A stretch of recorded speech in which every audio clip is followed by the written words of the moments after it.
2020 gitu ya, generasi X dan juga generasi Z dan juga Alpha. Oke ya, full aja deh Mas. Oke, ternyata generasi Alpha dan juga Z itu tahun 2020 sudah presentasinya itu udah hampir 40% gitu ya. Berarti kan hampir setengah dari populasi penduduk Indonesia itu isinya adalah anak-anak yang emang sekarang lagi duduk di bangku pendidikan gitu ya. Itu tahun 2020, apalagi 2024 pasti akan semakin bertambah gitu ya. Karena saya baru juga menyumbang lagi gitu ya. Kemarin saya barusan lahiran, berarti kan saya menyumbang lagi generasi Alpha ya. Berarti semakin banyak gitu. Nah, berarti hal itu ya Bapak Ibu juga mungkin menyumbang tahun kemarin gitu ya. Berarti nanti mungkin anak saya jadi peserta didik Bapak Ibu sekalian gitu ya.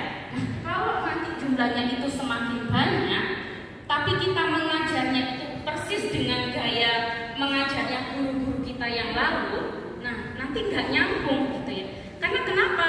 Anak-anak yang sekarang Z dan juga Alpha itu sudah terbiasa dengan teknologi gitu ya.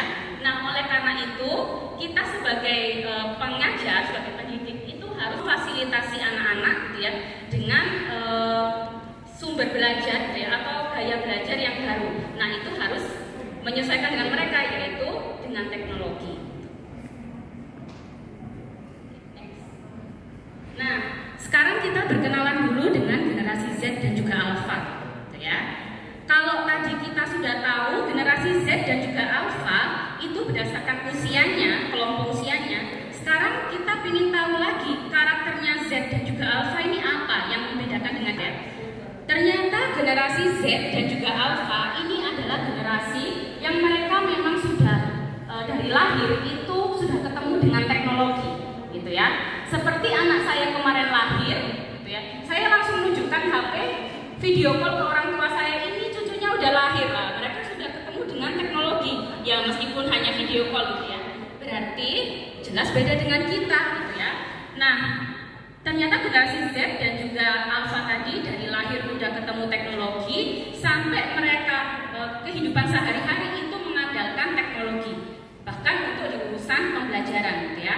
Nah kemudian karena mereka itu mengandalkan teknologi, berarti kan untuk mendapatkan akses informasi sekarang kalau ke Google, kalau kita mungkin tahunya Google gitu ya, tapi ternyata anak-anak sekarang itu udah tahu mesin-mesin pencarian yang lain gitu. Bahkan kalau dapat tugas dari dosennya tinggal di copy ke ChatGPT. Bapak Ibu tahu ya ChatGPT, tinggal di copy keluar jawabannya. Pas itu dosennya belum tahu kalau ada ChatGPT. Loh, kok kamu bisa jawab PR? Iya Bu, saya masukkan ChatGPT. Apaan itu? Nah itu aja saya sudah ketinggalan gitu ya. Nah, oleh karena itu, karena kemudahan akses informasi dan juga teknologi, nah kita sebagai pengajar harus beradaptasi gitu ya, dan juga meningkatkan literasi digital kita. Dan yang kedua berarti kita harus berinovasi gitu ya. Bagaimana sih metode mengajar kita gitu ya, media belajar kita itu harus menyesuaikan dengan karakter si anak Z dan juga Alpha itu.